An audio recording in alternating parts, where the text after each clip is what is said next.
Hey everyone, hope you're doing great. Welcome back to my channel.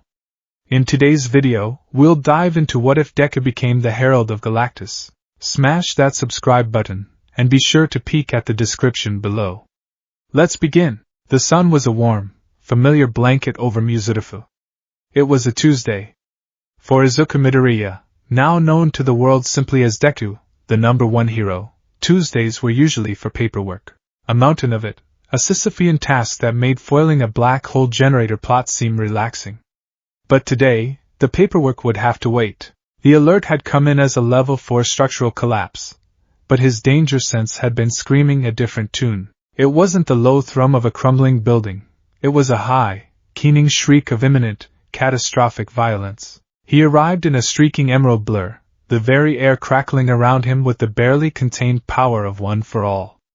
The 8-story office building was sagging in the middle, groaning like a dying beast. A villain with a localized seismic quirk had tried a bank heist next door, and brought the whole block down with him in his escape. Deku had already apprehended the villain. A quick, non-lethal application of Black Whip and a 5% flick was all it took, but the consequences were still unfolding. Everyone back! Create a safe perimeter! He called out, his voice calm and authoritative, a far cry from the stammering boy he once was. It was a voice that commanded respect, that promised safety. His eyes, analytical and sharp, scanned the structure. He could see the stress points, the fractures spiderwebbing through concrete. He had seconds. Float, he murmured, rising into the air. With a gesture, Black Whip tendrils, thick as pythons and glowing with green energy, shot from his arms.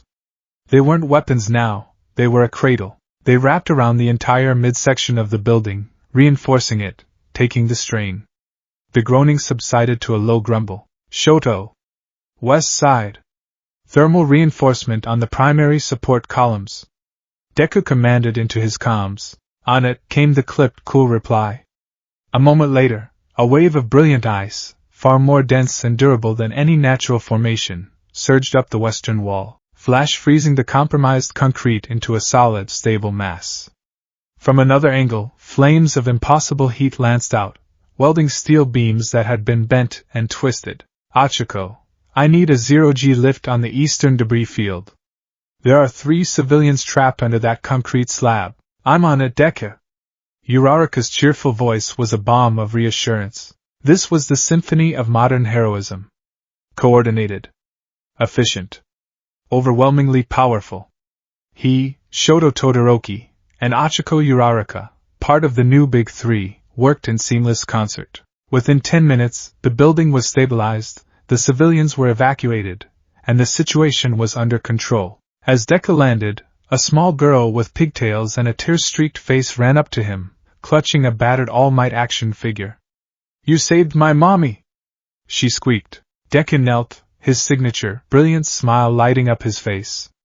It was All Might's smile, but it was also his own now, filled with a genuine warmth that could melt glaciers. Of course I did. That's what heroes do. He felt the collective sigh of relief from the crowd, saw the awe and gratitude in their eyes. This was his life's purpose, the culmination of a dream he once thought impossible. He was the symbol of peace. He protected the smiles of the innocent.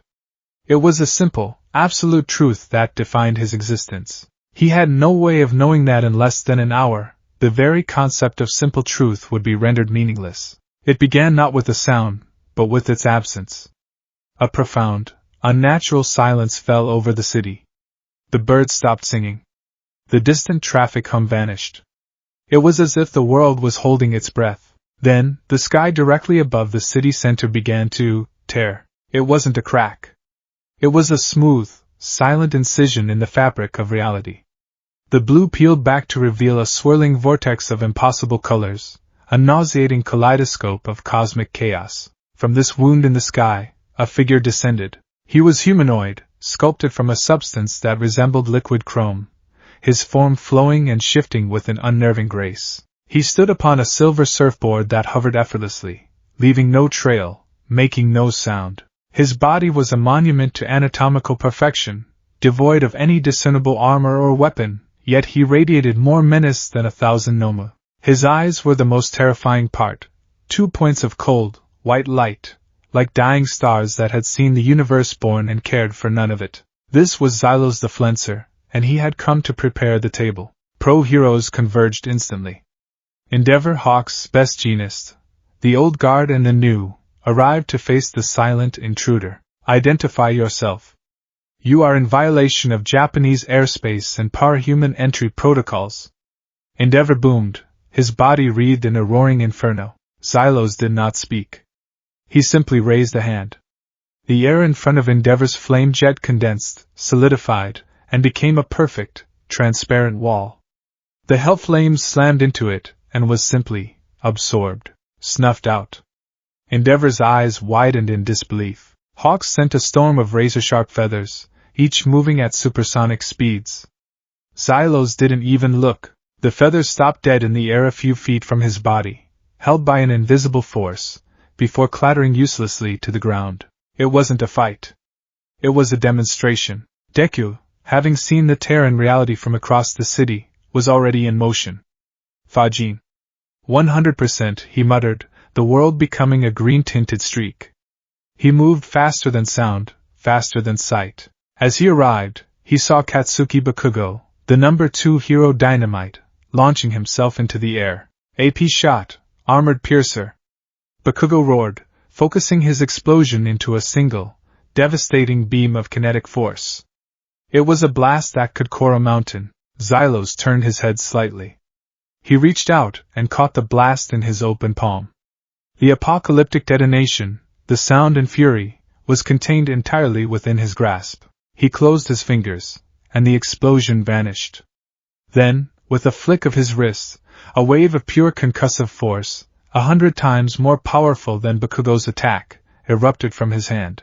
Bakugo was thrown from the sky like a discarded toy, his armor shattering, crashing into a building 3 blocks away. Kaken! Deku screamed, the name slipping out in a moment of pure terror. Todoroki was next. Great Glacial Agar! He yelled, unleashing his ultimate move. A colossal wave of ice, a veritable tsunami that dwarfed the city's skyscrapers, rose up to engulf the silver being. It was a display of power that could plunge a country into an ice age. Xylos simply touched the crest of the frozen wave. Cracks of black, void-like energy spread through the ice, and the entire mountain of frozen water sublimated into vapor in less than a second, creating a sudden, thick fog. From within the fog, a silver streak emerged. Xylos appeared before Todoroki and tapped him on the forehead with a single finger. Todoroki's eyes rolled back, and he fell, unconscious before he hit the ground. Not dead, not visibly wounded. Just switched off. This being wasn't fighting them. He was neutralizing them. He treated the most powerful heroes on Earth as minor inconveniences, checklist items to be ticked off before the main event. Deku landed between the Silver Herald and a group of cowering civilians, his stance wide, the green lightning of One for All flaring to life around him. The air grew heavy, charged with ozone and raw power. Get away from them, Deku said, his voice a low growl. For the first time, Xylos showed a flicker of something akin to interest. His star-like eyes focused on Deku. He felt the immense, unique energy signature of One for All, a beacon of ordered, life-fostering power in stark contrast to the chaotic cosmic energies he was used to. You are the apex predator of this world, a voice echoed, not in the air, but directly inside Deku's mind. It was cold, metallic, and utterly without emotion. Your energy is significant. Your removal is a primary objective. Deku didn't waste time with words. He launched himself forward, a living missile of righteous fury. Manchester Smash. His axe kick, imbued with 45% of One for All, could split the earth. It came down with the force of a meteor. Xylos didn't move to block. He simply let the surfboard beneath his feet phase out of existence. He dropped a foot, letting the kick pass harmlessly over his head, the wind from it carving a trench in the street behind him. Before Deku could reorient, Xylos was already moving. He jabbed 2 fingers toward Deku's chest. Danger Sense screamed bloody murder. Deku twisted, using float to propel himself sideways. The attack missed his heart, but grazed his side. There was no impact. Just a sudden, horrifying numbness. He looked down and saw a fist-sized portion of his hero costume, and the flesh beneath it had simply ceased to exist. Not vaporized, not burned, just gone. Erased from reality. Panic tried to claw its way up his throat, but he beat it back. He had faced down Shigaraki and all for one. He would not break. Black Whip! Dozens of dark tendrils erupted from his body, a cage of pure energy meant to ensnare his foe. Xylos allowed them to wrap around him. Deku pulled, trying to slam the Herald into the ground. It was like trying to pull a mountain from its foundations. Your power is curious, the voice in his head stated calmly. A confluence of singularities. It is an anomaly, Xylos flexed. The Black Whip tendrils, which could restrain a rampaging giant, shattered like glass. He raised his hand, and the very ground beneath Deku's feet turned to a viscous, quicksand-like liquid. He began to sink. Deku activated float, pulling himself free. He had to end this. He had to protect the family cowering behind him in the shattered husk of a convenience store. He could see the terror in their eyes, the same terror he felt when he was a small, quirkless boy watching All Might on the screen. He was their shield. He had to be. Seventh, he whispered, calling upon Nana Shimura's vestige. Third. I need everything. A new power surged through him. F.A. Jean. He began to move, bouncing off buildings, the street, the air itself, each impact storing more and more kinetic energy. He became a green pinball of destruction, moving too fast for the eye to follow, building up an impossible momentum. The drive to protect, a common, yet inefficient motivator, Xylos' telepathic voice droned, tracking Deku's every move effortlessly. Deku appeared directly above him, a comet of emerald light. He had stockpiled the energy of a dozen impacts. He combined it with a full 100% of One for All's raw power. The vestiges within him were screaming, a chorus of encouragement and warning. This was it. Beyond plus ultra, united. States of world smash. His fist connected. The resulting explosion of power was absolute. The sound barrier was not broken, it was annihilated. A dome of emerald and white energy erupted outwards, vaporizing everything in a 3-block radius except for the spot where Deku had specifically shielded the civilians with a wall of Black Whip. The sky itself seemed to fracture. It was a blow fueled by 9 generations of heroes, a punch meant to save the world. The dust cloud, a mile wide, slowly began to settle. Deku hovered in the air, his right arm shattered useless, the backlash almost crippling him. He was breathing in ragged, painful gasps, his vision swimming, but he had to have done it. Nothing could survive that. As the smoke cleared, Xylos stood in the center of a perfect, glassy crater. His silver form was marred by a network of hairline cracks that glowed with a faint, internal light. A thin trickle of mercury-like blood ran from the corner of his mouth. He looked, annoyed. Impressive, the voice in Deku's head admitted. You have damaged this vessel. The energy expenditure will require compensation. Xylos raised his hand, and a spear of solid blackness, a shard of the void between galaxies, formed in his palm. Deku tried to move, to dodge, but his body was spent. One for All was sputtering, the embers of its power fading. This was the end. He had failed. He closed his eyes, his last thought being of his mother, of All Might, of his friends. But the killing blow never came. Instead, a shadow fell. It was a shadow so vast, so complete, that it swallowed the sun. The afternoon sky turned to midnight. The temperature plummeted. A deep, resonant hum vibrated through the very atoms of the planet, a sound so low it was felt more than heard. A primal, instinctual fear gripped every living thing on Earth. It was the fear of prey realizing it exists in the same world as its predator. Deku forced his eyes open and looked up. He saw a shape against the stolen stars, a silhouette so colossal it broke the human mind's ability to process scale. It was a humanoid figure, clad in intricate, purple and blue armor that seemed to contain shifting nebulae and dying stars. Its helmet was iconic, impassive, with 2 great, antenna-like prongs that stretched up into the void. It was not standing on anything. It simply was, a being whose size was measured not in feet or meters, but in planetary diameters. Xylos froze, his spear of darkness dissipating. He turned and knelt on his surfboard, bowing his head before the cosmic titan. Master, His telepathic voice, now filled with a strange reverence, echoed in Deku's mind. The world's defenses have been neutralized. It is ripe for. A beam of pure, white energy, no thicker than a pencil, shot down from the giant's finger. It struck Xylos. There was no explosion, no scream. The Herald of Galactus, the being who had effortlessly defeated the planet's greatest champions, simply ceased to be. He and his surfboard dissolved into a fine mist of glittering cosmic dust, which was then drawn up into the giant's hand. A new voice now entered Deku's mind. It was not a voice of words, but of concepts, of truths as fundamental as gravity. It was ancient, powerful, and laden with a weariness that spanned millennia. I am Galactus. The statement was a fact, not an introduction. This vessel you fought was my herald. His methods were crude. Destruction for the sake of efficiency. He lacked discretion. He saw your power as a threat to be eliminated. Deku floated, broken and bleeding, before the godlike entity. He could feel its gaze upon him, an attention that felt like being examined under a microscope the size of a solar system. I see it differently. I see not a threat, but a potential. A will to preserve. A capacity for self-sacrifice that defies logic.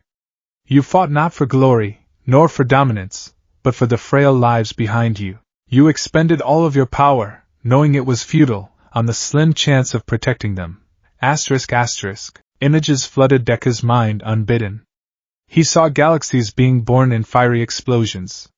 He saw black holes devouring stars. He saw civilizations rise and fall across countless worlds, their entire histories a mere flicker in the cosmic timescale.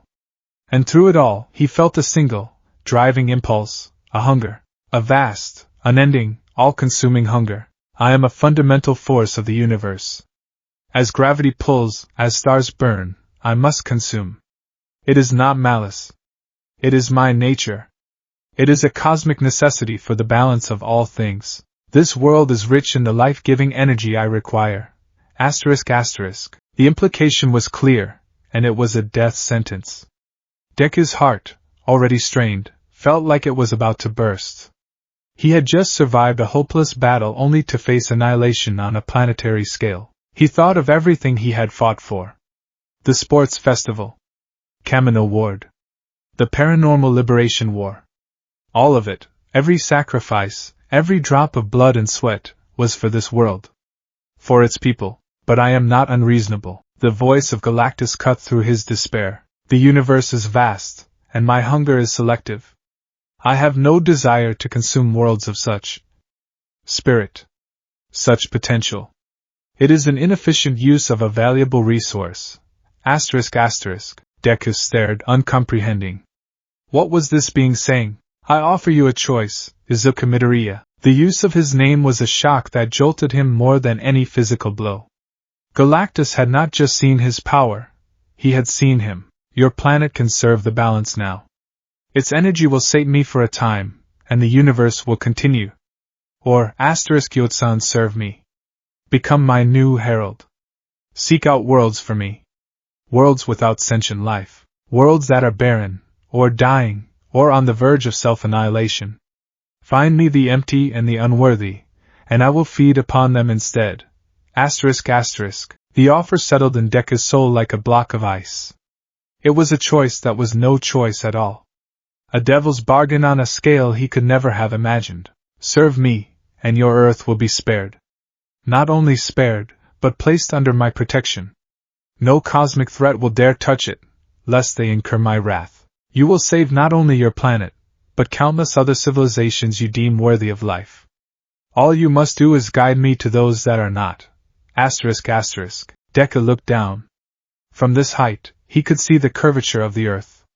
He could see the lights of other cities flickering to life as night fell. He saw his friends, broken and unconscious but alive, on the streets below. He saw the family he had protected, being ushered away by paramedics, the little girl still clutching her all-might figure, her eyes wide with fear but her life intact. To save everyone, that had always been his dream. But the definition of everyone had just expanded to an incomprehensible degree. To save his world, he had to condemn others. To be the greatest hero, He had to become an accomplice to the greatest destroyer. What would All Might do? The question was a bitter irony. All Might had never faced a choice like this. His was a world of black and white, of good versus evil. This was cosmic calculus, utilitarianism on a divine scale. Sacrifice one empty, lifeless world to save a vibrant, populated one. The logic was simple. Cold. But what if the next world wasn't empty? What if he had to choose between two populated worlds? He pushed the thought away. He could only deal with the choice in front of him. Save his home. Save Ochako, Shoto, Kaken. Save his mom. The answer was never in doubt. For a soul like his, it was the only possible path. He looked up, meeting the cosmic gaze of the devourer of worlds. He couldn't speak, his throat was too raw, his body too broken. So he focused all of his will, all of his heroic spirit, into a single, telepathic thought. A single word, filled with agony, resolve, and a terrible, newfound burden. Yes, the single, silent word of consent echoed not in the air, but in the void between realities. Yes. It was a whisper that carried the weight of a dying star, a hero's solemn vow that felt sickeningly like a traitor's pact. Down below, on the scarred streets of Muzutafu, the world was waking from its paralysis. Emergency services, braving the unfathomable sight in their sky, were beginning to move. Heroes, battered and broken, were stirring. Katsuki Bakugo pushed himself from the rubble of a collapsed storefront, his head ringing, a sharp pain lancing through his ribs. What the hell? He coughed, spitting dust and blood. His eyes found the sky and widened in a mixture of fury and disbelief. He saw the colossal, armored titan that dwarfed the heavens. And he saw Deku. Floating. Broken. Conversing with the apocalypse. DKU. Bakugo roared, his voice raw. What are you doing, you damn nerd? Get away from that thing. Kick its ass. He tried to fire off an explosion to launch himself upwards, but his gauntlets were fractured, and his arms felt like lead. He could only watch, helpless, a feeling he despised more than anything in the universe. In a mobile command center hastily established miles away, Tashinori Yagi, the man once known as All Might, watched the same scene on a high-fidelity monitor. His skeletal hands gripped the edge of the console so tightly his knuckles were white. He couldn't hear the telepathic exchange, but he didn't need to. He knew his boy. He saw the slump of Izuku's shoulders, the posture not of a fighter preparing for another round, but of a man accepting an execution. Or worse, young Midoriya, what have you done? He whispered, his heart a cold knot of dread in his chest. He had bequeathed to his successor a power meant to save one world. He had never imagined that world would become a bargaining chip. The weight of being the symbol of peace was immense, but this? This was the weight of a planet. Galactus processed Deku's acceptance. There was no fanfare, no congratulations. It was a transaction. A contract signed in willpower instead of ink. It is done. Your noble folly has purchased your world's continued existence. Now you shall be remade. You are insufficient for the task ahead. Your mortal frame is too fragile. Your power, while potent, is unrefined. You require an upgrade. ***. Before Deku could process the words, the imbuement began. A single mote of silver light, no larger than a grain of sand, detached from Galactus's outstretched finger. It drifted slowly, lazily, through the void between them. It seemed harmless, beautiful even, a captured star in miniature. It touched the center of Deku's chest, right where his hero costume's emblem would be, and then his world ended in a supernova of pure agony. It was not pain as a human understands it. It was not a cut, or a burn, or a broken bone. This was the pain of deconstruction. His every cell screamed as it was torn apart and rewritten by a force that predated life itself. The power cosmic, the lifeblood of the universe, surged into him. It was a tidal wave of pure creation and destruction, and he was a leaky lifeboat caught in its swell. His nervous system became a switchboard for the Big Bang. He felt the birth of suns along his spine, the crushing gravity of black holes in his gut. His thoughts fragmented, his memories boiled, his very identity threatened to dissolve into the raw data of the cosmos. And deep within him, One for All roared its defiance. The vestiges, the 9 souls bound to his own, felt the alien power as a contamination, a hostile invasion. The power they had nurtured, cultivated, and died for was being violated. Invader. Heretic. The voice of the second user, sharp and violent, echoed in the maelstrom of his mind. Fight it, 9th. Purge it from your being. It's rewriting the code.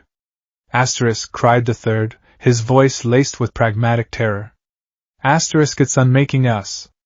The stockpiled energy of One for All, a calm reservoir of heroic potential, became a raging inferno. It lashed out at the power cosmic, a battle being waged in the theater of Deku's soul. Green and silver energies clashed, tearing his spiritual and physical forms asunder. His body began to flicker, threatening to discorporate entirely. He was dying. He was being erased by the very powers that were supposed to define him. Then, a new voice cut through the chaos. It was not a shout, but a firm, unwavering beacon of resolve. My boy. Do not fight it. It was Tashinori. The vestige of all might, shining brighter than any of the others. You cannot win a war against the fundamental law of existence. This is not a villain to be punched. It is the tide. You cannot stop it, you can only learn to swim. He's right, Izuku. Nana Shimura's voice joined his, a soothing hand in the hurricane. Don't resist. Guide it. Embrace it. Make it your own. It is just another power, and you are its master. Deku, his consciousness a flickering candle flame, latched onto their words. Fight? No. He had never been just a fighter. He was a thinker. An analyst. He didn't just use quirks, he understood them, sympathized with them, mastered them. He stopped resisting. Instead of building a dam against the cosmic flood, he began to dig canals. He opened the pathways of One for All, not to expel the power cosmic, but to welcome it. He guided the raging silver energy into the matrix of his quirk, weaving them together strand by painstaking strand. The agony intensified tenfold, but it was no longer the pain of destruction. It was the agonizing, incandescent pain of creation. It was the pressure that forged a diamond, the heat that forged a star. One for All was a legacy of human will. The power cosmic was the source code of reality. Merged, they became something new. Something transcendent. One for All cosmos. Externally, the transformation was a terrifying spectacle. The flickering green aura around Deku stabilized, then exploded into a pillar of emerald and silver light that shot miles into the heavens. His shattered arm reformed, bones knitting, muscles weaving, skin flowing back into place like liquid wax. The gash in his side, the portion of him erased by Xylos, filled in, not with flesh and blood, but with a solid light that pulsed with the rhythm of a quasar before solidifying into new skin. His hero costume, the gamma suit that had served him so well, began to transmute. The tough, armored fabric flowed and shifted. The dark green deepened to the shade of a lush nebula. The red of his belt and the metal of his iron saws turned to a brilliant, shimmering silver that seemed to drink the starlight. The iconic bunny-ear cowl dissolved, reforming into a sleek partial helmet that left his face exposed but swept back from his temples, hinting at both his old identity and his new, cosmic purpose. The suit was no longer a piece of equipment. It was an extension of his body, a solidified shell of his own newfound power. He took a breath, and then realized he didn't need to. The concept of lungs, of oxygen, of respiration, suddenly felt archaic. He could feel the solar winds brushing against his skin, the gentle pressure of cosmic rays, the faint hum of the Earth's magnetic field. The choking vacuum of space was no longer a threat, it was his new environment. He was home. The pillar of light receded, coiling back into his body. He floated in the void, whole and remade. He felt powerful. Power on a scale that made his 100% smashes feel like a child's tantrum. He could feel the exact number of souls on the planet below him, feel the spin of the moon, hear the silent song of Jupiter and its orbit. He could reach out and pluck a thought from a mind in Beijing or snuff out a star 1,000 light years away. The potential was infinite, terrifying, and crushing. Better, the voice of Galactus stated, a simple, factual assessment. You are now equipped. Your education begins. Before Deku could even test his new limbs, the universe dissolved around him. He wasn't moving through space. Space was moving through him. Galactus had seized his consciousness and was pulling him on a grand tour of reality. He flew past the Oort cloud in an instant, the frozen comets, like dust motes. He saw the sun, not as a bright disk in the sky, but as the roiling, thermonuclear furnace it truly was, its flares reaching out like greedy arms. Then, they were beyond. He was flung across galaxies. He saw a binary star system, two suns of blue and red, locked in a deadly, beautiful dance, their solar winds weaving a tapestry of light across a dozen worlds. Life is an accident. Galactus's voice was the only constant in the disorienting journey. A fortuitous chemical reaction on a speck of dust. It is rare. Precious to those who possess it. But the universe does not acknowledge its preciousness. They arrived at a verdant, green world, teeming with a civilization of crystalline, insected beings.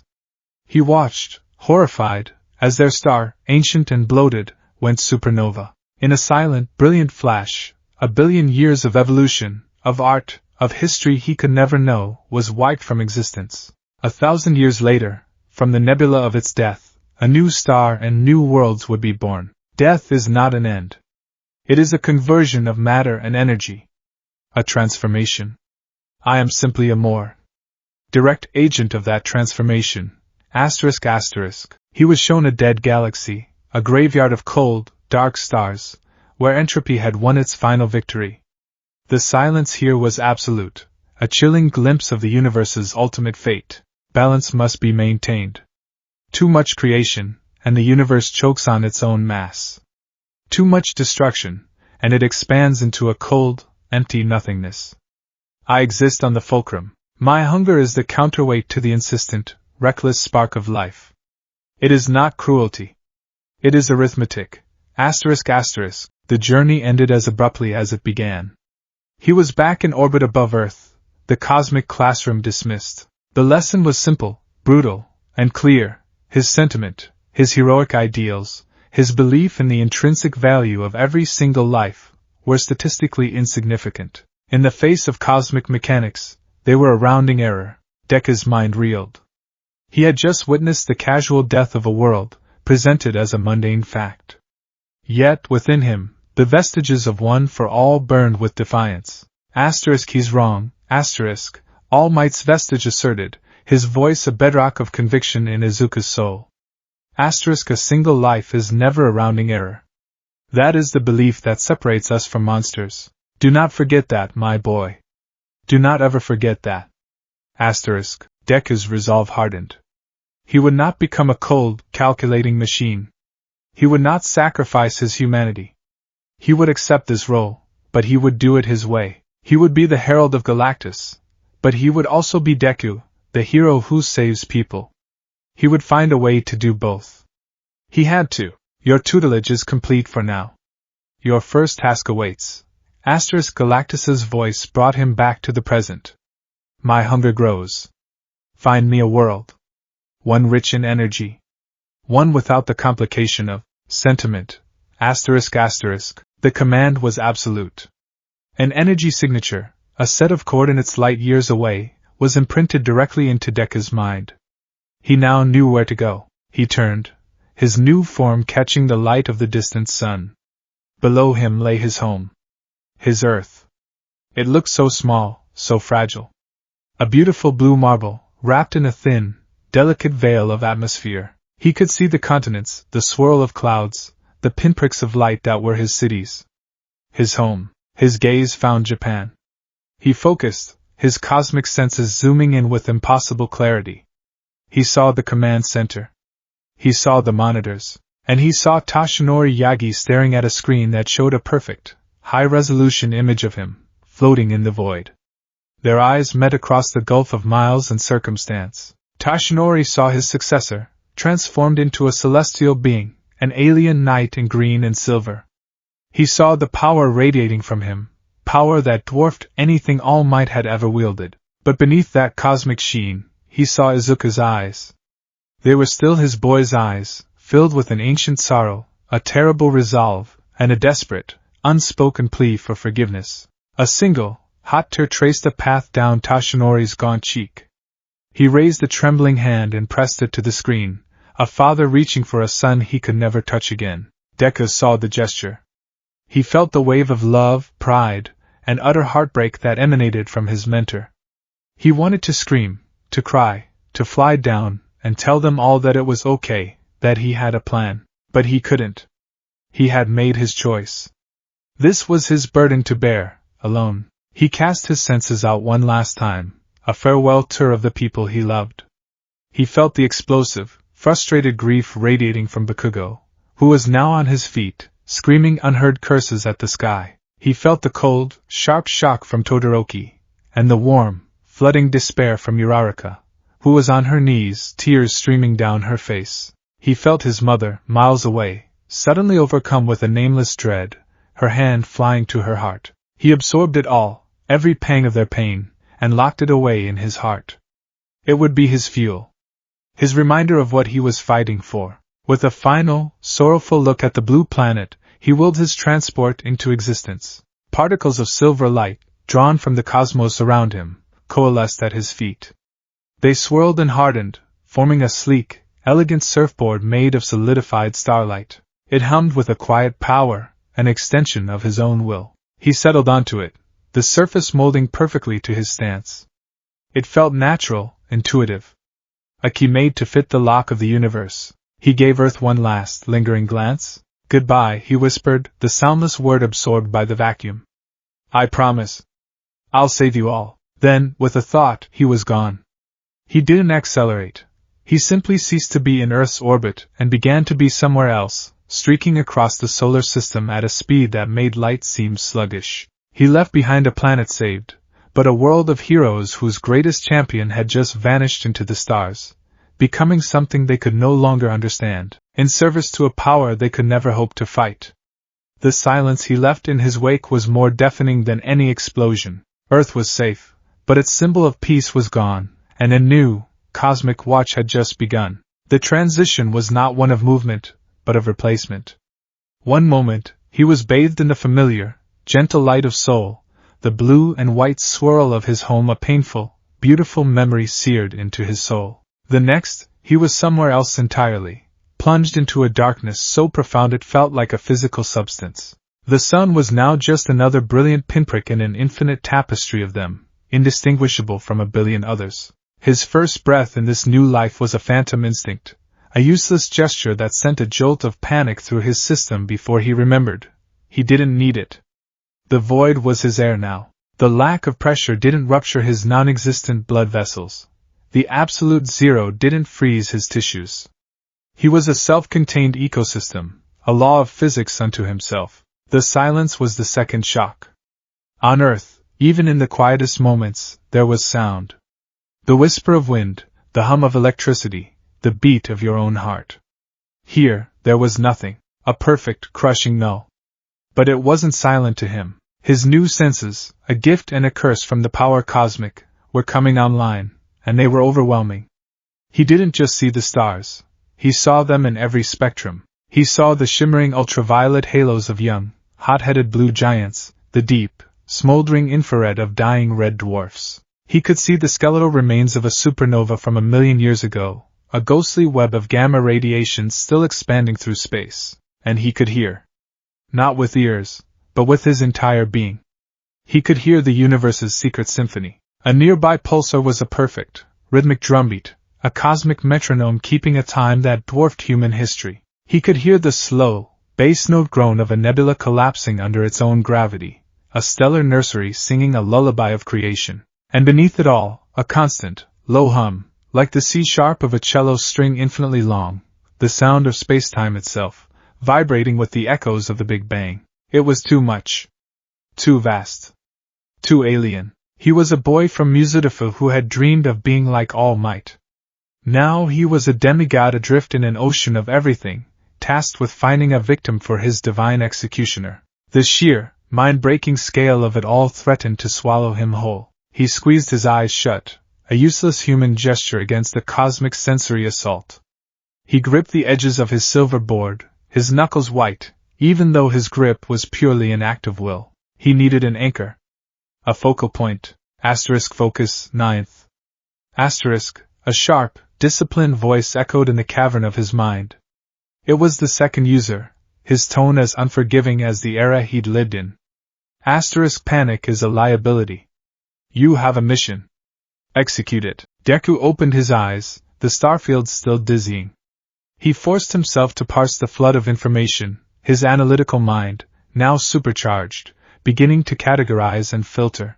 The coordinates Galactus had given him weren't a destination, but a starting point, a sector of space known to be rich in primordial energies and unstable stellar bodies.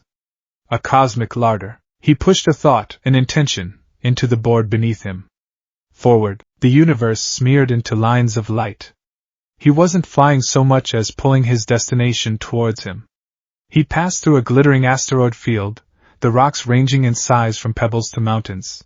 Danger sense, now a cosmic early warning system, gave him a gentle nudge, allowing him to weave through the debris field with unconscious grace. He saw the wreckage of a ship, ancient and alien, its hull breached, a silent testament to some long-forgotten tragedy. He felt a pang of sympathy, a flicker of the hero he had been, wanting to stop, to investigate, to see if there were survivors.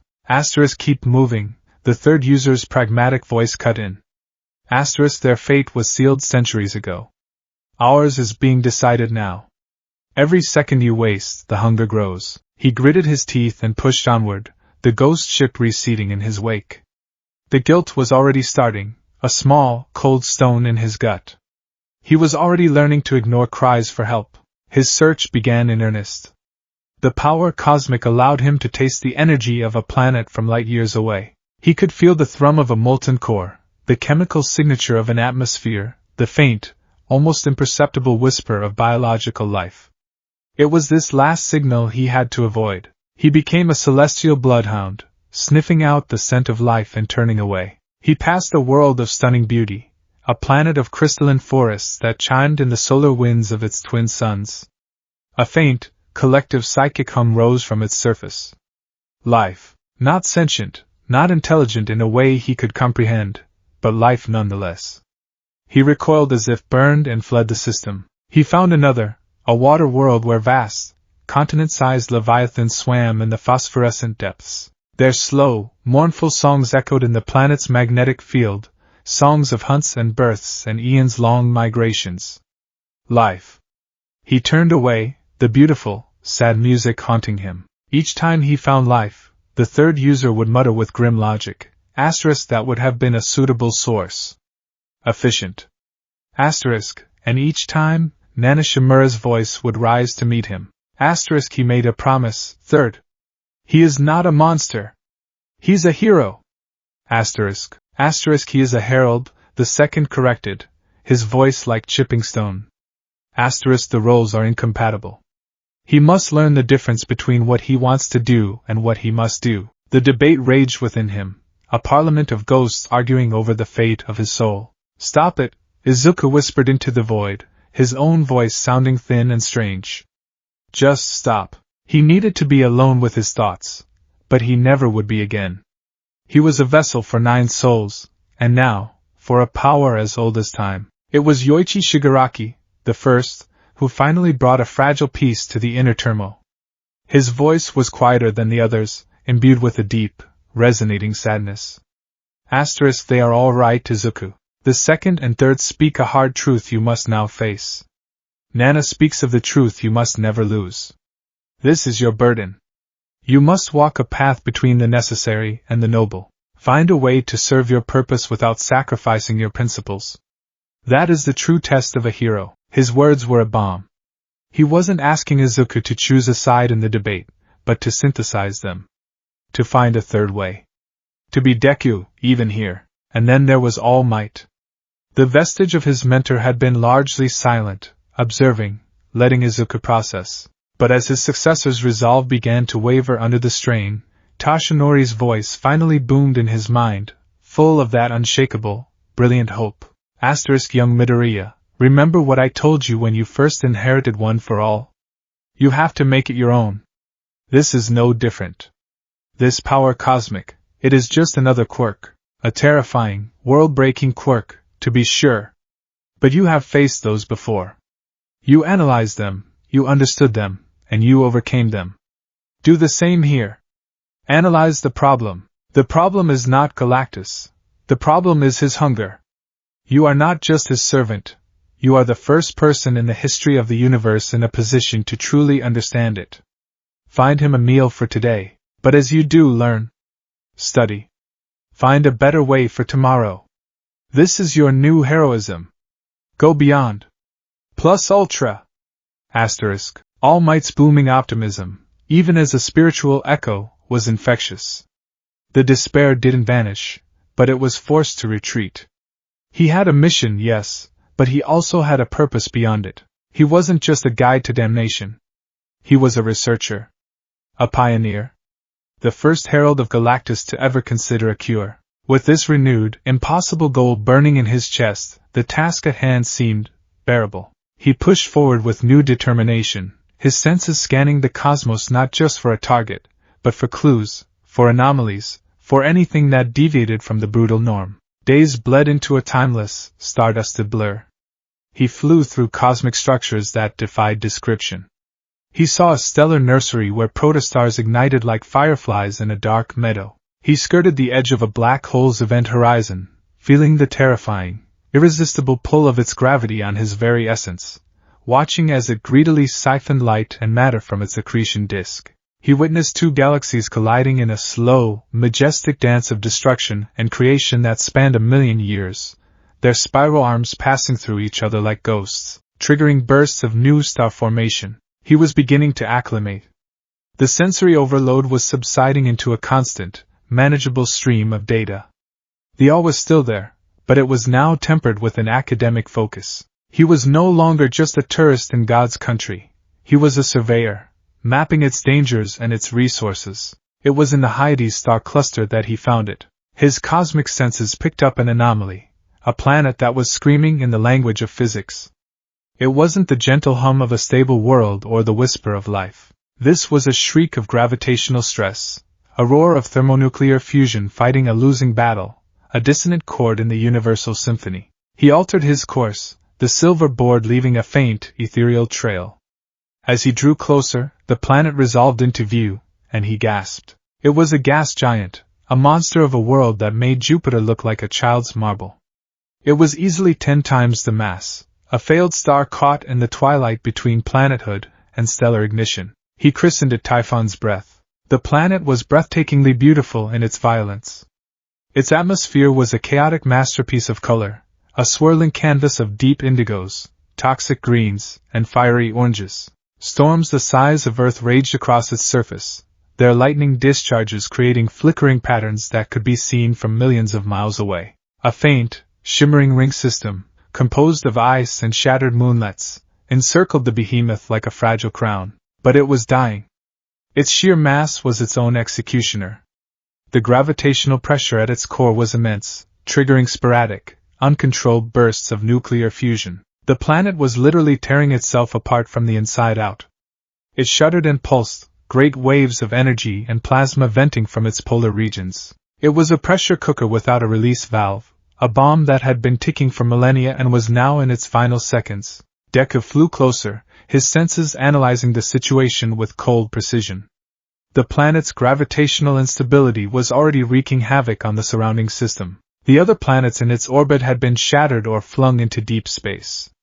The system's star was being battered by the waves of energy, causing it to flare violently. Typhon's Breath wasn't just dying, it was taking its entire family with it. If it went critical, it wouldn't just become a star. It would detonate in a flash of energy that would sterilize the entire sector, including a neighboring system that his long-range senses told him was nurturing the first fragile sparks of primitive, single-celled life. There was no life here. No past, no future. Only a violent, agonizing present. To guide Galactus here, it wouldn't be an execution. It would be a mercy killing. A way to lance a cosmic boil before it infected everything around it. It was the perfect candidate. A world overflowing with the raw, chaotic energy Galactus craved, and its destruction would actually save lives in the long run. He had found his third way. He could fulfill his duty and perform a heroic act. The logic was flawless. The justification was ironclad. So why did he feel like he was about to vomit? He hovered before the dying giant, the silver board still and silent. This was it. The moment of truth. He was no longer just Izuku Midoriya. He was no longer just Deku. He was the Herald. He had to make the call. His hand trembled as he reached out, not physically, but with his mind. He focused his will, shaping a sliver of the power cosmic into a beacon, a psychic signal that would cross the galaxies in an instant. It was like raising a flare in the dark, a simple message of three concepts, Master. I have found it. Come, he sent the signal, and then he waited. For a moment, nothing happened. The gas giant continued its tortured pulsing, the cosmic winds hissed around him, and the silence of the void returned. He started to think that maybe he'd done it wrong, that his control wasn't fine enough. Then, reality buckled. A pinpoint of darkness appeared in the distance and expanded, not like a ship approaching, but like a hole being burned in the fabric of space. From the hole, the colossal form of Galactus emerged, his scale as mind-shattering as it had been above Earth. He regarded the gas giant with an impassive, analytical gaze, a fitting aperitif. Volatile. Rich. You have learned to see with new eyes, little Herald. You have done well. The praise felt like ash in Deku's mouth. Well was not a word he would use for this. Galactus drifted towards the planet. He did not land on it. He was far too large. He simply raised his hands, and from his palms, great machines of pure energy began to materialize. It was a world engine, a colossal energy converter that dwarfed the planet it was about to consume. Great siphons, conduits of impossible physics, descended from the machine and pierced the thick atmosphere of Typhon's breath. The feast began. Deku watched, frozen, as the process unfolded. The planet did not explode. It was disassembled. The raging storms were calmed, their kinetic energy drawn out and consumed. The vibrant colors of the atmosphere paled, fading to a uniform, lifeless gray as the exotic gases were siphoned away. The planet seemed to shrink, its gravitational field weakening, its very substance being unmade molecule by molecule. It was a silent, terrifyingly efficient process. There was no malice in it, no anger. It was the sterile, detached process of a farmer harvesting a field or a butcher dressing a carcass, and that clinical coldness was more horrifying than any raging destruction could ever be. Through his connection to the power cosmic, Deku could feel it. He felt the planet's energy draining away, flowing through the conduits, and into Galactus. He felt the quieting of the chaotic fusion in its core. He felt the final, shuddering sigh of a world as its fundamental forces were undone. It was like holding the hand of a dying man, feeling the life ebb from him, except this man was the size of a solar system. He was a participant, not just a spectator. The power that flowed through him was a microscopic tributary of the river that now flowed into his master. He was part of the machine. The vestiges in his mind were silent. There were no arguments, no condemnations. There was only a shared, solemn, horrified grief. They were all watching, bearing witness to the first act of their new, terrible legacy. The process took less than an hour. When it was over, nothing remained of Typhon's breath. The storms, the colors, the gravitational fury, all gone. All that was left was its corpse, a cold, dark, inert sphere of supercompressed rock and metallic hydrogen, its rings collapsing into dust. The shriek had been silenced. The bomb had been defused. Galactus retracted his world engine, the constructs of light dissolving back into nothingness. Deku could feel the satiation from his master, a deep, cosmic contentment, the easing of a pain that had gnawed at him for ages. The hunger was gone, for now. The balance is served. Your world has purchased itself another cycle of existence. Your service is noted. ****. With that, Galactus turned. Reality tore open once more, and the devourer of worlds vanished as quickly as he had appeared, leaving Deku alone in the silent, newly stable solar system. He floated in the darkness, staring at the dead husk of the planet he had condemned. He had saved a nascent star system. He had prevented a cosmic catastrophe. He had found a lifeless world and fed his master without taking a single soul. By every logical metric, he had succeeded. He had been a hero. So why did he feel like the biggest villain in the universe? The soul-crushing guilt he had anticipated was a tidal wave. It crashed over him, drowning him in self-loathing. He had pointed the gun. He had pulled the trigger. He had watched the light go out of a world's eyes. It was the easy choice, the right choice, and it had felt like the most monstrous thing he had ever done. A single, hot tear escaped his eye. It did not fall.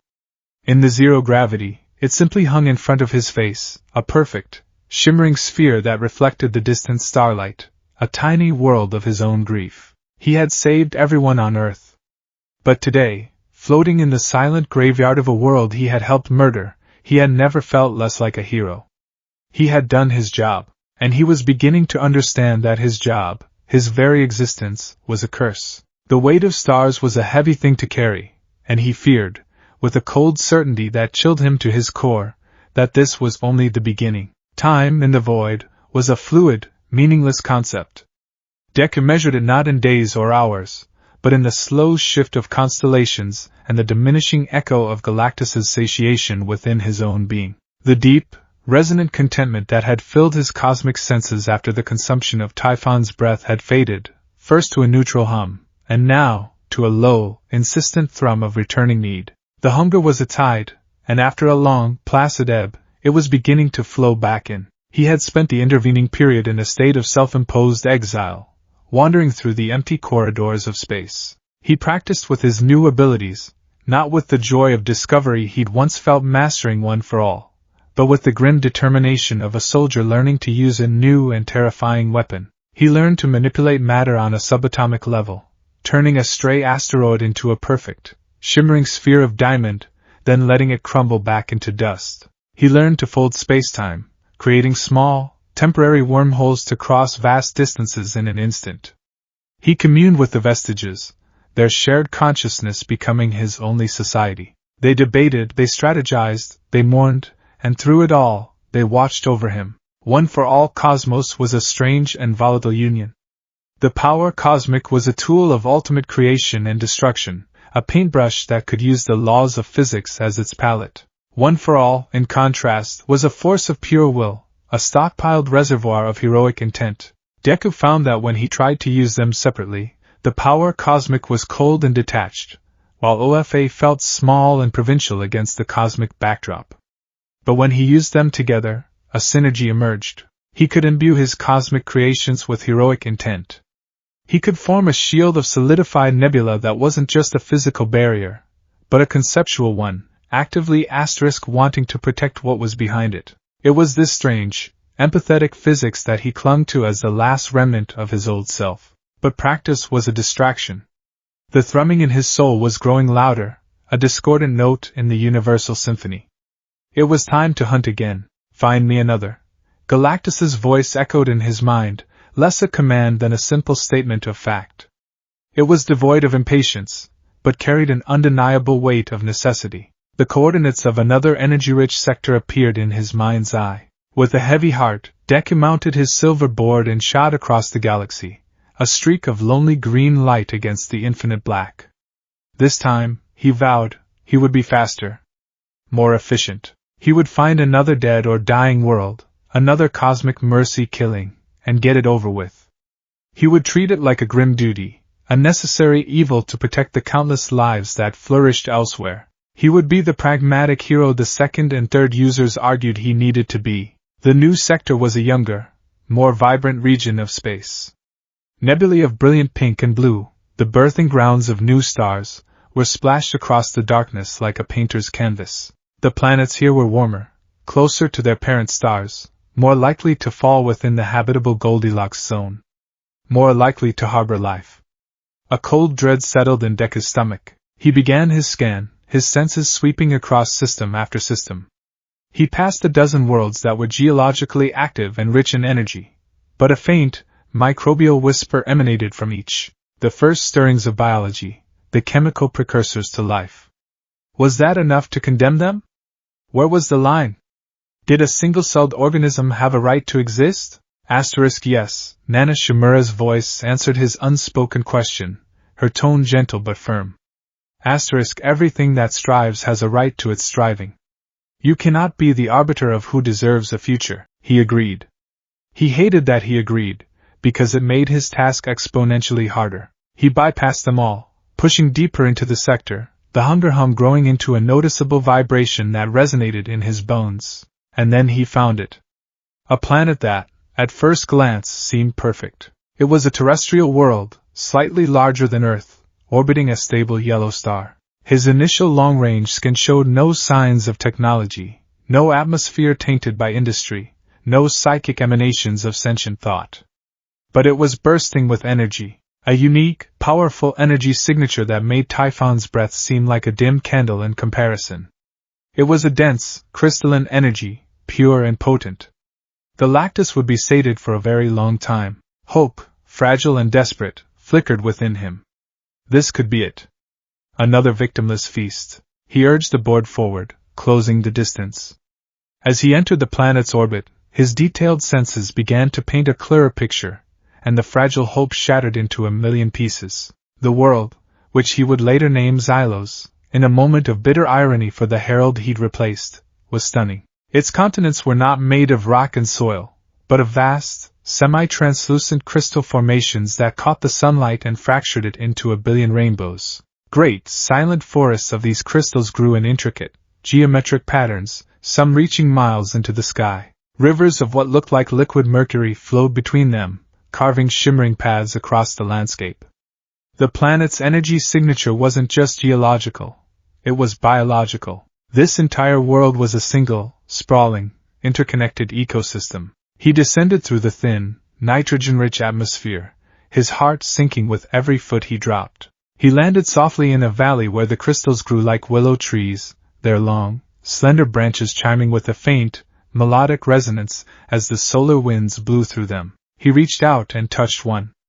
It was cool and smooth, and it vibrated with a faint, rhythmic pulse, like a slow, deep heartbeat. As if in response to his touch, the valley came alive.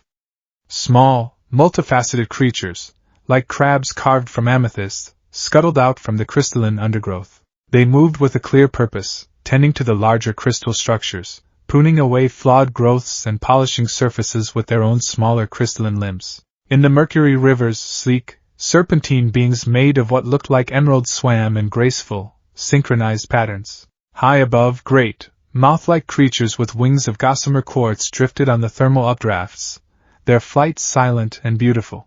It was life. Abundant, complex, and utterly alien. It wasn't sentient in the way humans were. There was no art, no literature, no philosophy.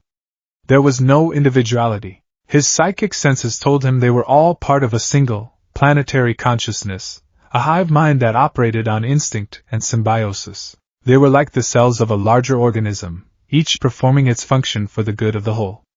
They felt no pain, no fear, no ambition. They simply were, and they were beautiful. They were a unique, wonderful expression of life's infinite potential. A testament to the universe's capacity for creation, and he was here to schedule their annihilation. This world is ideal. Galactus's voice intruded upon the serene scene, the words feeling like a profane violation. Its energy is pure. Its life is primitive and insapient. Their existence is a mere chemical reaction. Mine is a universal imperative. Signal me.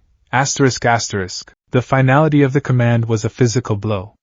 Deku stumbled back, his hand recoiling from the crystal tree as if it were white-hot. No, he whispered, his voice cracking. He projected the thought, stronger this time, a defiant shout in the telepathic space he shared with his master. No, you can't. This place is alive. There was a pause, a moment of cosmic silence in which Deku could feel a faint, alien flicker of something he had never felt from Galactus before, surprise. Heralds did not refuse. They obeyed. Your sentiment is a weakness. This life has no concept of its own existence. It will have no concept of its cessation. It is a distinction without a difference. Their end will fuel the continuation of trillions of sapient beings across the galaxies. It is the logical, ethical choice. Galactus was trying to reason with him. He was using Deku's own heroic logic against him. Utilitarianism. The greatest good for the greatest number. And on paper, he was right. The sacrifice of this silent, thoughtless world to save 1,000 Earths. The math was undeniable. But Deku wasn't looking at the math. He was looking at a small amethyst crab creature that had stopped its work to examine his silver boot with a curious tilt of its multifaceted head. He was watching the emerald serpents dance in the Mercury River. He was listening to the gentle chiming of the crystal forest. This wasn't an equation. It was a life. And it was innocent. There has to be another way. He projected, desperation creeping into his thoughts. Let me find another world. A dead world. Give me more time. The hunger does not permit more time. It is not a request that can be denied. It is a condition that must be met. You are wasting energy, Herald. Yours and mine. Signal me. Now. The voice was no longer reasoning. It was a command backed by the gravity of a collapsing star. Deku felt the sheer, overwhelming force of his master's will pressing down on him, demanding obedience. He felt his own power, the power cosmic, resonating with the command, wanting to comply. It was a part of him now, and its primary function was to serve the will of Galactus. He fought it. He gritted his teeth, sweat beading on his brow, a useless human reaction he hadn't experienced since his transformation. He was fighting a war on two fronts, against his master in the void, and against a part of himself in his own soul. Don't give in, kid! All Might's voice roared, a lion in his consciousness. Logic is a tool, not a master. A hero saves those in front of him. You don't sacrifice the innocent for a hypothetical greater good. That's a villain's calculus. All Might was right. He couldn't do it. He wouldn't. If he sanctioned this, then he was no better than Xylos the Flencer. He would be just another monster, rationalizing his atrocities. But he couldn't fight Galactus. That was suicide, and it would accomplish nothing. The planet would still be consumed, and Earth would lose its protector. He needed a third option. Always a third option. His eyes, frantic and analytical, scanned his surroundings. He couldn't save the whole planet. But could he save a part of it? Could he preserve a piece of this beautiful, silent life? A desperate, insane plan began to form in his mind. It was a plan born of pure, heroic recklessness. A plus-ultra idea on a cosmic scale. The planet had a small, barren moon orbiting it. A dead, pockmarked rock with no atmosphere and no energy. If he could just move a piece of this world there. Create a sanctuary, a desperate, makeshift nature preserve. He had no idea if it was even possible. The forces involved were astronomical. But he had to try. I'm sorry, he whispered to the crystal world around him. I'm so sorry. He shot into the sky, a green and silver blur. He positioned himself in the upper atmosphere, halfway between the vibrant world and its dead moon. He took a deep breath he didn't need, centering himself. He reached out with his senses, mapping the continent below him, focusing on a large, relatively isolated plateau covered in a dense forest of the crystal willows and teeming with the small amethyst creatures. He called upon the full, terrifying might of one for all cosmos. Float! He roared, the command echoing in the silent space. He wasn't just lifting himself. He was projecting the concept of weightlessness onto a landmass the size of Japan. The planet beneath him groaned. Tectonic plates shifted. A deep, resonant hum filled the air as the targeted plateau began to vibrate, the crystalline structures chiming in a frantic, panicked chorus. Black whip, tendrils of dark, solid energy, now infused with the power cosmic, erupted from his back. They were no longer mere whips, they were cosmic cables, each one thicker than a skyscraper. They plunged down through the atmosphere, striking the edges of the plateau. They didn't wrap around it, they phased through the surface, anchoring themselves deep in the bedrock, miles below. He was going to lift a piece of a continent, and fly it to the moon. Cease this folly. Galactus's voice was laced with a cold fury. You are unbalancing the planet's orbit. You risk a catastrophic collision. Your sentimentality has become a danger. Asterisk. I have to save them. Deku screamed back, his concentration absolute, his entire being focused on the impossible task. He pulled. The strain was unimaginable. It felt like he was trying to tear the universe in half with his bare hands. One for all stockpiled energy surged through him, a roaring furnace of pure power, while the power cosmic provided the esoteric leverage to manipulate the fundamental forces at play. His body, his perfect, remade cosmic body, began to fail. Cracks of pure green energy spiderwebbed across his silver suit. A trickle of silvery, mercury-like blood ran from his nose. The vestiges were screaming, a chorus of agony and encouragement. Slowly, agonizingly, the plateau began to lift. With a sound that was felt across the entire planet, a deep, tectonic tearing, the landmass broke free.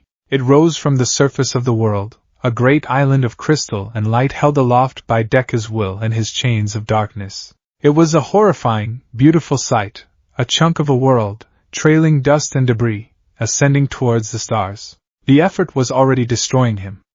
His vision was blurring, the symphony of the cosmos dissolving into white noise. But he couldn't stop.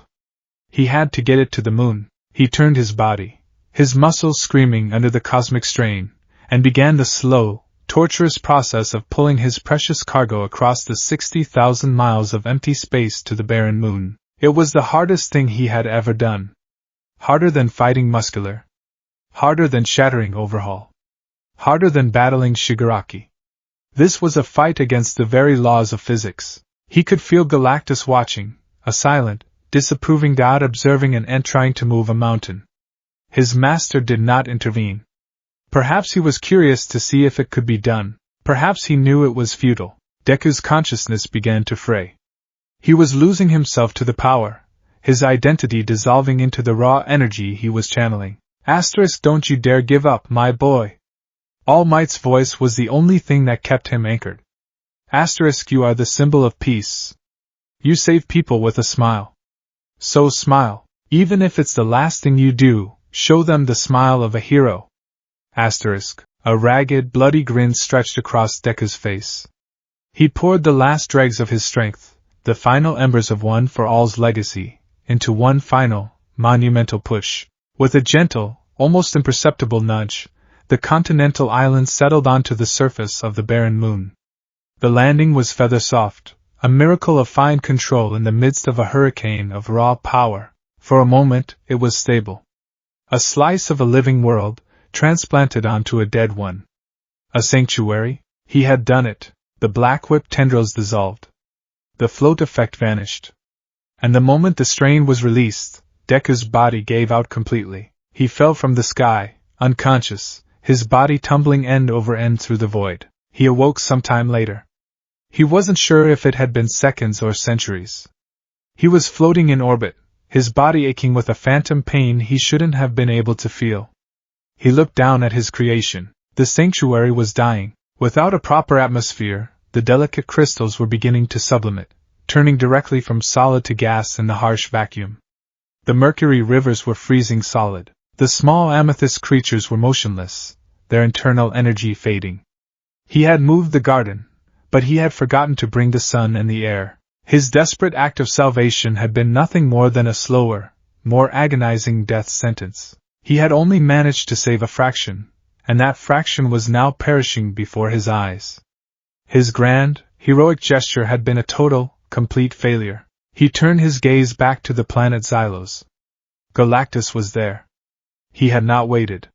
While Deku was unconscious, the world engine had been deployed. The siphons were in place. The silent feast had already begun. The vibrant, rainbow-hued world was fading to a dull, uniform gray. The melodic chiming of the crystal forests had been silenced. The planet's unique life energy was being drained away, flowing into the infinite hunger of his master. Deku hung in the void, a broken hero floating between the graveyard he had created and the one he had failed to prevent. He had given everything. He had pushed himself beyond every limit, physical and spiritual. And all he had accomplished was to delay the inevitable, and waste a phenomenal amount of energy. A cold, telepathic voice, utterly devoid of anger or triumph, stated the obvious. Your sentiment delayed the inevitable and wasted energy. Be more efficient. Galactus wasn't punishing him. He wasn't gloating. He was teaching. It was another lesson in the brutal, pragmatic school of cosmic reality. Lesson 1, you can't save everyone. Lesson 2, trying to is not only futile, it is counterproductive. Tears streamed from Deku's eyes, freezing instantly into tiny, glittering crystals that drifted away into the darkness. He had failed. He had failed the beautiful, silent world below him. He had failed the memory of the hero he once was. He had tried to be Deku, the hero who saves everyone, but in the cold, unforgiving vacuum of space, that name, that ideal, felt like a cruel joke. The universe offered no comfort.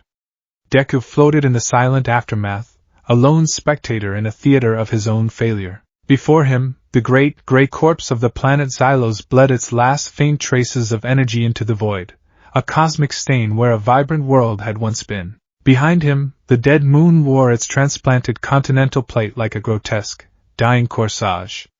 The crystals were now dull, their inner light extinguished, the life they supported frozen and fractured. He had tried to be a hero. He had acted with the purest of intentions. And the result was 2 dead worlds instead of 1. The voice of Galactus, the cold, pragmatic lesson, be more efficient was a scar carved into his soul. It was the same logic the second and third users had espoused, a logic that was, in its own terrible way, irrefutable. His sentiment had been a waste. His grand gesture had been a fool's errand. The sheer, crushing weight of it all was too much. The power that coursed through him, a power that could move mountains and wrestle with the gravity of worlds, felt like a lead cloak, dragging him down into an abyss of despair. The symphony of the cosmos, once a source of awe, was now a cacophony of accusation. The rhythmic beat of the pulsars sounded like a judge's gavel. The slow groan of a forming nebula was a funeral dirge. He closed his eyes. He didn't want to see the stars anymore. He didn't want to feel the solar winds. He wanted it all to go away. He wanted to be small again, to be the quirkless boy in his bedroom, staring at a poster of All Might, where the world was simple, and saving people was a clear, shining goal, not a horrifying compromise. His consciousness, unable to bear the external reality, fled. It was not a decision, but a collapse. A full-scale, spiritual retreat. The universe outside him dissolved, the infinite points of light blurring into streaks, the silence swelling into a roaring pressure in his mind. He was falling, not through space, but through himself, tumbling down a rabbit hole made of his own power and pain, into the very core of his being. He landed without impact. He was standing on a floor of polished obsidian, so black and so perfect that it reflected the starfield above not as a simple image, but as a living, breathing entity. Nebulae swirled lazily across its surface, and distant galaxies pulsed with a soft, internal light. The space was vast, an infinite sphere, and yet it felt intimate, contained. This was the nexus, the heart of one for all cosmos. It was no longer the shadowy meeting room of his predecessors. The power cosmic had remade it, turning a spiritual space into a pocket dimension, a cathedral of starlight and sorrow. He wasn't alone. They stood around him, their forms more defined, more solid than they had ever been. The cosmic energy that now suffused his soul had given them new substance. They were not merely ghosts, they were concepts, ideas, wills given form, each glowing with a faint, colored aura. Yoichi Shigaraki, the first, stood closest. His form was frail, wisps of white energy trailing from his shoulders like a tattered cloak. His eyes, full of a profound, ancient sadness, were fixed on Izuku. "Izuku Midoriya," he said, his voice a soft, rustling whisper.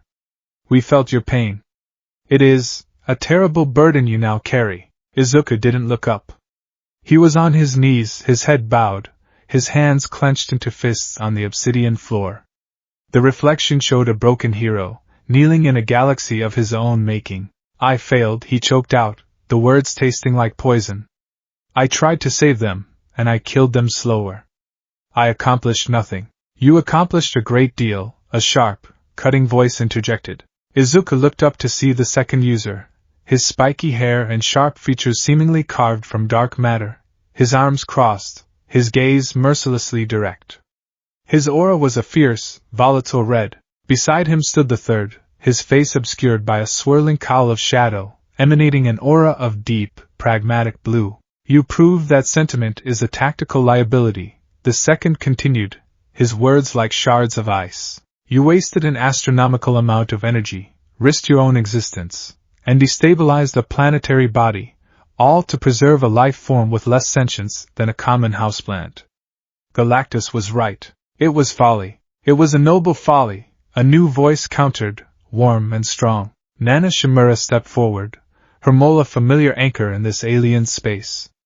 Her aura was a comforting, hopeful pink, a stark contrast to the second's aggressive red. She placed a gentle, ethereal hand on Izuku's shoulder. He tried to save something innocent. He acted as a hero should.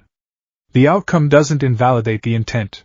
Intent doesn't rewrite universal constants, Nana, the third user said, his voice a low, rumbling baritone.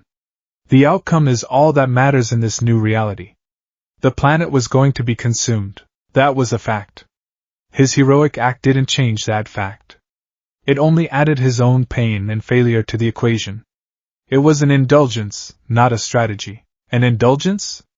Nana rounded on them, her pink aura flaring. He refused to be a monster. He refused to simply point and condemn. That wasn't an indulgence, it was a rebellion. It was the heart of one for all fighting back against this cosmic horror, a rebellion that failed. The second snapped, taking a step forward. A futile gesture that served only to wound our wielder and prove our own impotence. We are not fighting all for one anymore. We can't punch this problem into submission. Our old rules, our old morality, they are luxuries we can no longer afford. We are playing a game with new stakes, and if we don't learn the rules, we will lose everything. Earth will be the next meal on the table because the ninth was too busy trying to save a rock garden. The words struck Izuku like physical blows. He flinched, curling in on himself. They were right.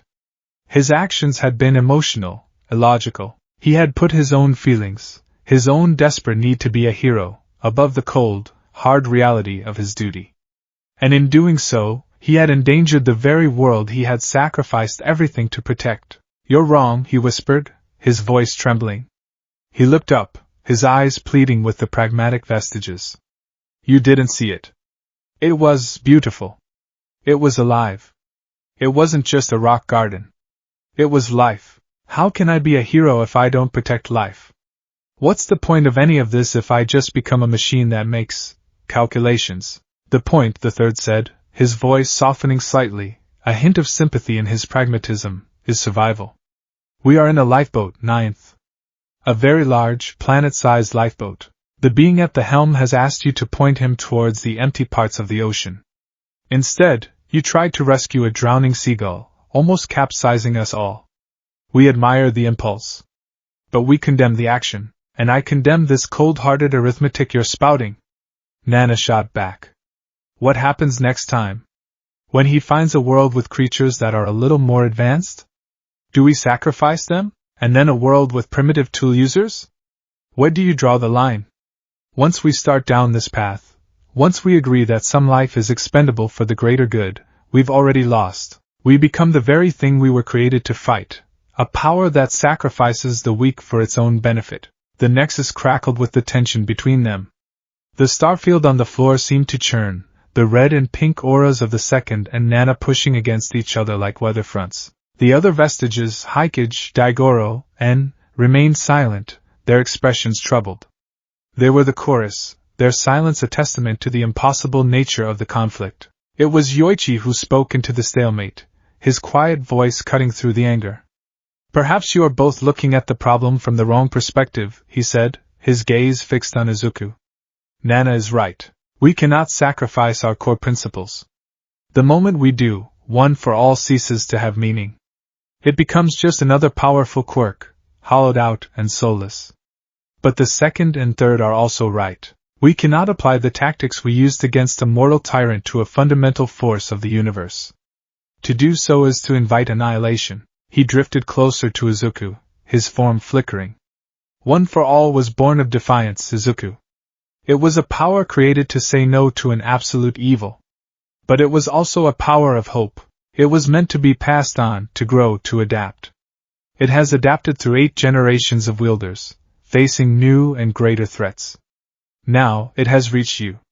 And you face the greatest threat of all, not an evil, but a necessity. Not a tyrant, but a law of nature. You cannot say no to gravity. You cannot punch entropy. He paused, letting the words sink in. So, the question is not whether to be a pragmatist or an idealist. The question is, how does one for all adapt now? How does a power of defiance and hope confront a problem that cannot be defied? Izuku looked at the first user, his mind a maelstrom of confusion and despair. I don't know, he admitted, his voice barely a whisper. I don't know how. I only know what I just did was wrong. It didn't work. I failed. The finality of that statement hung in the air, a truth that none of the vestiges could deny. He had tried, and it hadn't been enough. His very best, his plus ultra, was insignificant. He was adrift, caught between 2 impossible, mutually exclusive truths. He couldn't be a monster, and he couldn't be a fool. But in this new reality, it seemed those were the only 2 options. He was paralyzed, crushed by the paradox of his own existence. It was in that moment of absolute despair, when all hope seemed lost, that a new voice, a voice that had been silent until now, finally spoke. And it boomed through the nexus like the birth of a sun. Then you are asking the wrong question. All 8 vestiges turned. Izuku looked up, his eyes widening. The vestige of Tashinori Yagi, of All Might, stepped forward. He was different from the others. While they were ethereal, glowing with their own distinct auras, he was almost solid. He shone with a brilliant, golden light, a miniature star of pure, indomitable will.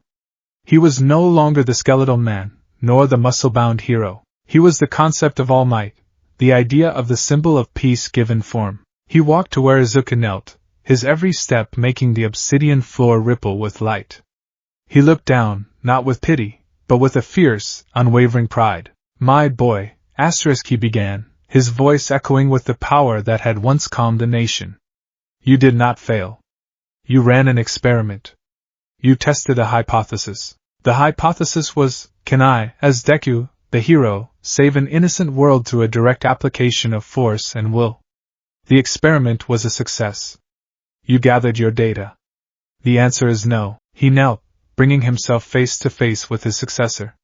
The golden light from his form was warm, chasing away some of the cold despair that clung to Izuku. You are looking at this like a fighter. The second and third see it as a war to be won through strategy. Nana sees it as a moral battle to be won through integrity. Yoichi sees it as a legacy to be adapted. They are all correct, but they are all looking at the board. You, Izuku Midoriya, have never been the one to just play the game. You were always the one to flip the entire board over and find a new way to win. He gestured to the swirling cosmos around them. You are trying to be a hero in a system designed by a god.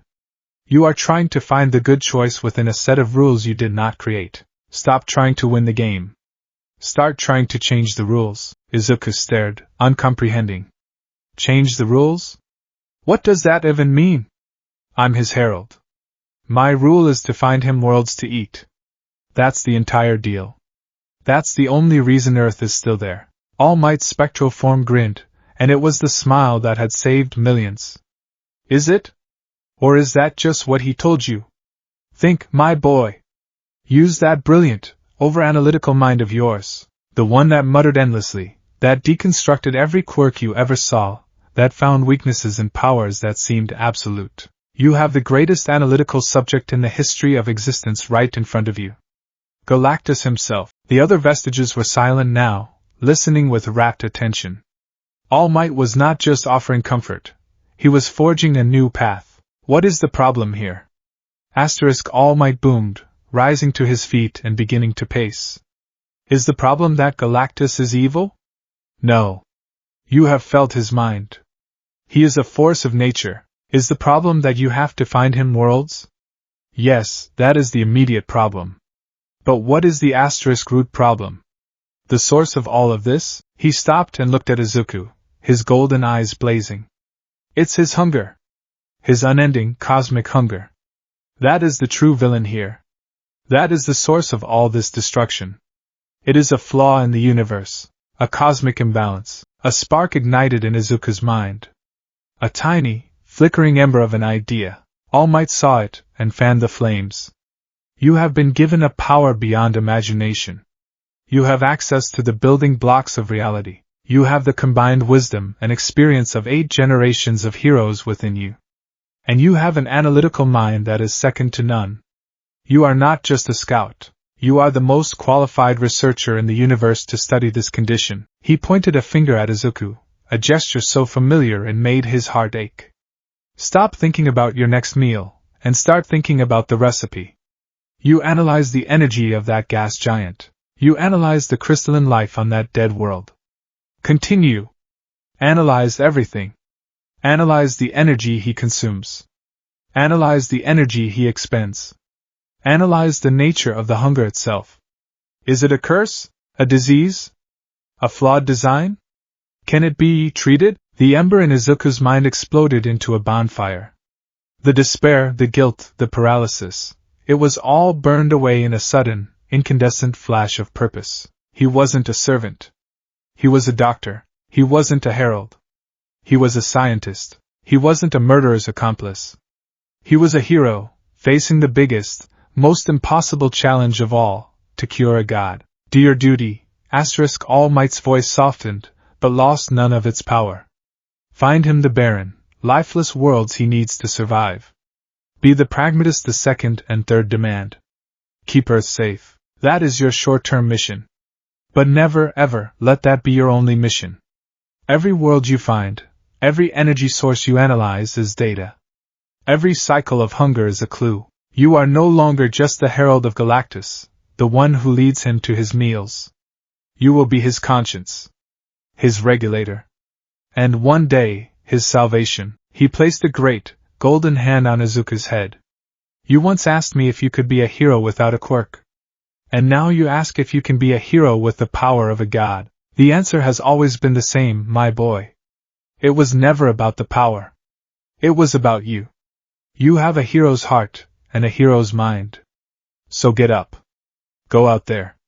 And show the universe what a true hero can do. He leaned in, his voice dropping to a powerful whisper that resonated through the entire nexus. Show it what it means to go beyond. Plus ultra, the words hit Izuku like a bolt of lightning. The fog of despair was gone, replaced by a clarity so sharp and so brilliant it was almost painful. He had a path, a hideously, impossibly difficult path, but a path nonetheless. He rose to his feet. The cracks in his reflection on the obsidian floor mended themselves. His slumped posture straightened. He was no longer the broken boy who had fallen into this space. He was the steward of worlds, a hero with a new, cosmic-sized mission. He looked at the assembled vestiges. The second and third gave him a curt, respectful nod. They understood. This was a strategy they could accept, a long-term, impossibly ambitious plan, but a plan nonetheless. Nana was crying, her pink aura glowing with renewed hope. Yoichi smiled, a sad, proud smile. And All Might. All Might just beamed, a son of pure, unadulterated pride. Izuku turned his back on them, facing the swirling starfield that was his own soul. He knew what he had to do. Thank you, he said to all of them. All of you. He closed his eyes, and this time, he did not fall. He rose. He opened his eyes to the cold reality of space. The dead planet Xylos and its shattered moon were still there. They were no longer symbols of his failure. They were now his starting point. Data point 0. A monument to the price of sentiment, but also the catalyst for a new kind of heroism. He looked down at his hands, at the silver and green of his new form. The power roiling within him was no longer a curse. It was a toolbox. A laboratory. A key. He would still have to make hard choices. He would still have to guide Galactus to worlds, and every time, a piece of his soul would ache. But it would no longer be a pointless, soul-crushing act. It would be a means to an end. Every silent feast would be a research grant. Every dead world, a page in his notebook. With a newfound resolve, a determination forged in the heart of his own soul by the ghosts who lived there, he turned away from the grave he had helped to dig.